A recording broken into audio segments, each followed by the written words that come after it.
I never dreamt of becoming an artist. It was never my goal in life. I had so many professions in mind which were totally different, astronaut and plastic surgeon and whatnot. And then as I grew on, I wanted to become a nurse, and my mother was into healthcare. So very naturally, I was leaning towards healthcare.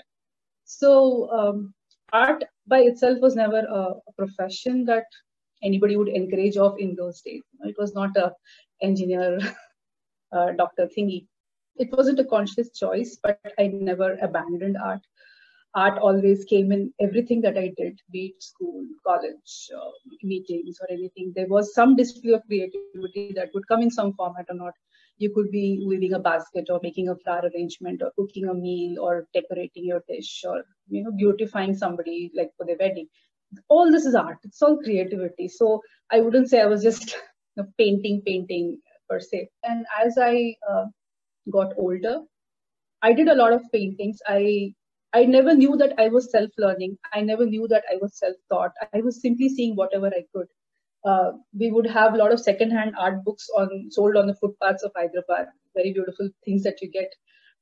They were not very cheap or that, but we used to save enough money to buy those books and just keep ogling at those paintings, not knowing that Monet was so big or Van Gogh was an amazing artist and all. As a kid, you would see everything and absorb everything. So we did all that, and somewhere down the line, things keep getting in. And you keep absorbing so much that you don't know at what stage you end up consciously creating art. You keep creating. And then I made paintings, started giving away paintings. A lot of my friends have my works, and it never occurred to me that I should do a show. Becoming a curator was more of an accident, but it was also a most enriching experience that I've had.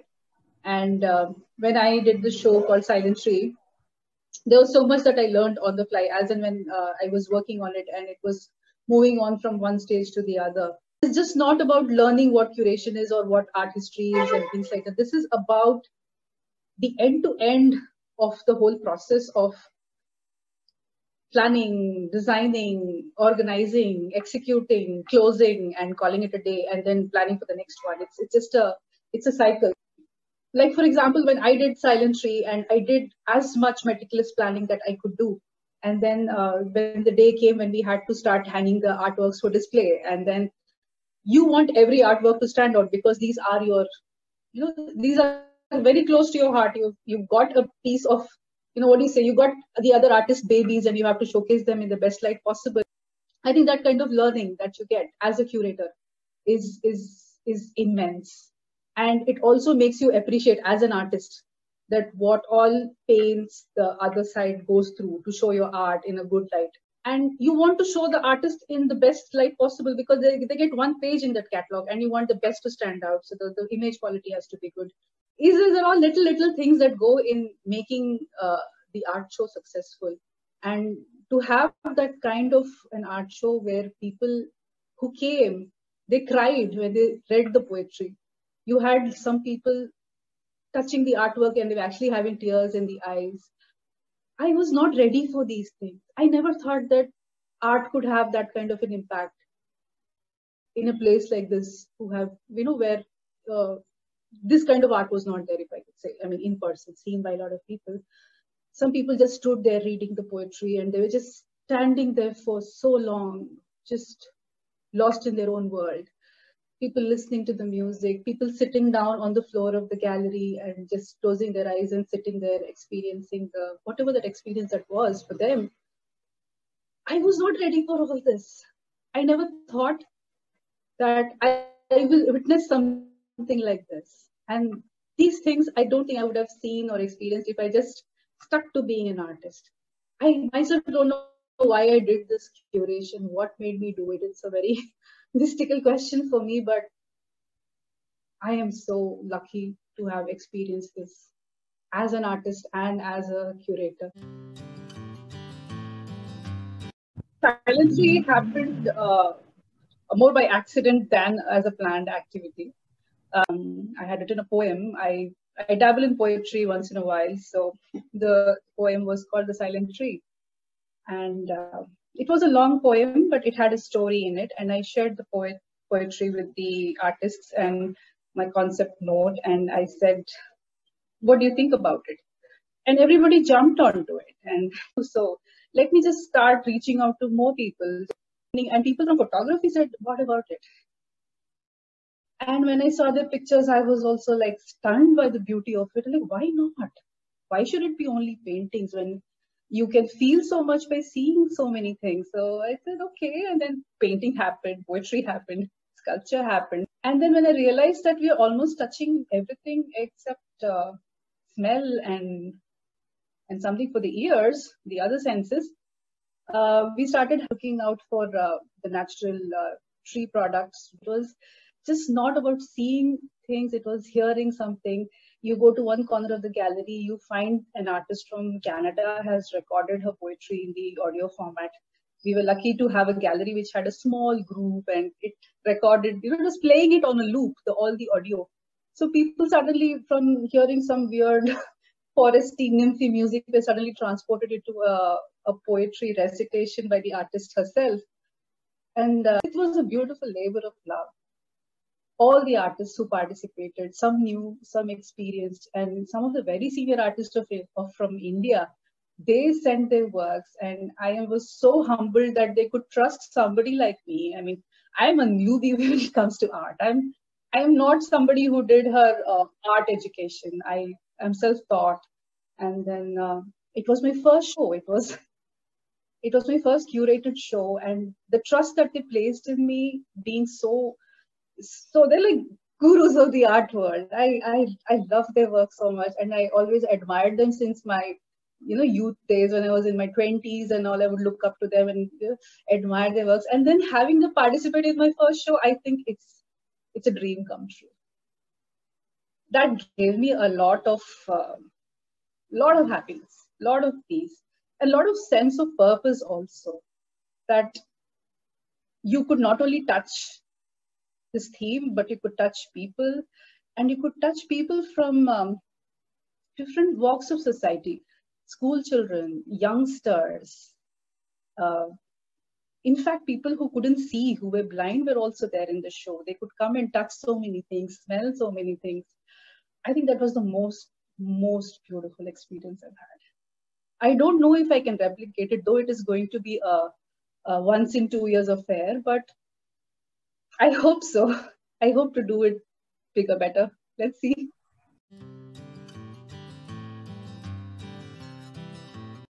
I got introduced to the sand textures when I started interacting with an Italian artist called Bernard Wolf. He was very encouraging, and having seen some of my works, and I always used to ask him, how do you do sand? Because sand is heavy, it makes your painting heavy, and won't it fall off? I have a lot of concerns, but he patiently answered my questions, and he always egged me to try. So these are the paintings that you can touch. Nothing happens, they don't fall off because they use a lot of oils. And in fact, this painting was the one which I had displayed in a show where some blind people had come, though you're not supposed to touch paintings, but when I took their hand and placed it on the painting and they started feeling it, and the feeling that I got when I saw them feel that little textures, I think that was the beginning of this textured art. I already told you of that artist with whom I collaborated for Sandworks. There's one artist that I'm currently working along with who's a wonderful silk painter who does the mystical paintings. And it can be anybody, right? The artist who inspired can be your mother. It can be the beggar on the street. There's no end to inspiration. It'll be very... I wouldn't be doing justice if I even mentioned one person, because everybody had a role in doing this. My aunt was somebody who trained me in life skills, while my mother trained me in the education skills, but my aunt kind of made me come back to earth, say, you should know cooking. She thought that I was a girl, I should know cooking, but things like these, cooking, sewing, stitching, and all this, right? As a kid, you would crib, but the kind of organization they do in your mind, that is phenomenal. I think every child should have this. They should learn this. When you go to MBA school, you learn about inventory management, sales, marketing, and all these terms. But as a child, when you do these things, I think you learn much better. It's if you're stitching, it's like a meditation. When you're cooking, it's like a business management course. It's a very different. I don't know if I'm conveying it correctly, but a lot of people have shaped my art. It's not one artist.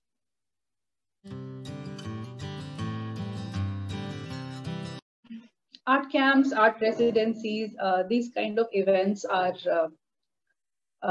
it's a conglomeration of artists who have been invited by a host or the person who's organizing it, or it could be a group. They invite you to a place to come stay there. The duration is decided by those people. They take care of all the expenses, which are like travel, food, accommodation, art materials, and all that. And the expectation is to be there, absorb their setup, which could be a place where they're staying, or the industry that they are in, things like that. And when you see new things, you also imbibe a little bit of that feeling, and your art may have those traces of those elements. And it's a very interesting thing for the organizers to see what kind of output the artist will give in this setup. And for an artist, it's a very, very interesting experience, equally interesting, because you are seeing something new and you are in a place where it's not your regular setup. You're in a fresh place with a fresh experience, with fresh people. So that's also going to challenge you a little bit. So it's a mutually very symbiotic, arrangement, where it is equally exciting for both the artist and the organizers to see the outcome of the event. So generally, the artist is expected to leave their works, whatever the quantity of works that is. It depends upon the mutual agreement between both. And so the artist leaves as a token of gratitude for whatever they have extended to us. That kind of enriched learning is something you can probably not get otherwise, not even in art school or anything. Suddenly you're exposed to so much. It is an information overload, no doubt, but you are an empty bucket when you go there. And when you are with your own tribe, when you are with your like-minded people doing things that you always like, and seeing how we flavor each other's work and life and the daily routine, I think those experiences are gifts of a lifetime. There's nothing that can compare to it. I'm very lucky to be involved in so many such events. Incredibly lucky to see some artists from Iran who actually showed me the depth of the poetry that I always used to read, the Persian Urdu poetry. But when he painted it and he told me what it was, I was blown away by the interpretation. Because I would have some interpretation of the poem that I always read in my life, but hearing him talk about it and what kind of a life journey he went through, that he arrived at that kind of expression in the form of a painting, things like that. So I even can't do justice by telling you how it is, but I really wish that a lot of people have this opportunities, and once they get it, even if they get it, they shouldn't let it go.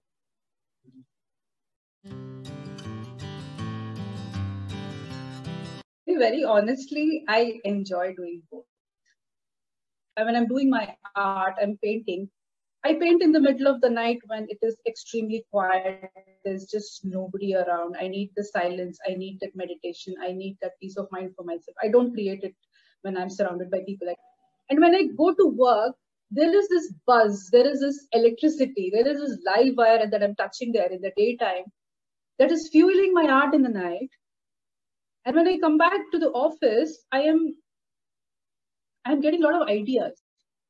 I'm having so much of peace and quietness at my work inside me that I can generate something new, which probably it has not been done before. So it's a very symbiotic relationship that I feel. And now art is thankfully the merging. Like on one angle, you're talking about artificial intelligence, big data, analytics. Yes, I know it. And on one side, I'm talking about art, colors, design form. But there are places where these two join. A lot of excitement is happening in the art world, right, with technology and art. I feel so excited when I see these possibilities. Like for example, the CERN, the particle accelerator that we saw, they have artist residencies for artists to come and understand what they do and create art by what they see. I think it's incredibly exciting it is. And you already have an understanding of so much of technology and business and your understanding of art. If you're asking me how you balance it, I have no answer. I don't know. I don't think it's balanced. I think I'm just having the best time of my life. That person in me, that nurse is still there who loves to touch people and heal people. And this artist is also still there who still wants to hold a brush and create something new. So there's no dichotomy there. That is me. Unapologetically me. I spend a lot of time ruminating over this. Every time you get questioned as if you're not committed enough to your trade by both the industries. And I would be like, why is this like that? When I'm able to deliver what I'm expected to deliver, when I'm going over and beyond everything. But why does this matter that you can't do this and you should only do this? Who decides? I mean, who the hell can decide or care? You decide. You're happy, you do it. That's it. Show it to others also that it can be done. Let anybody else who's a profession pursuing any kind of art do it. You're a good guitarist and a good surgeon. Why not? Amazing. I would love that combination. Actually, I would like people who are multifaceted. I think it's strikingly very interesting to talk to such people who have multiple dimensions and facets to their personality. It's incredibly nice.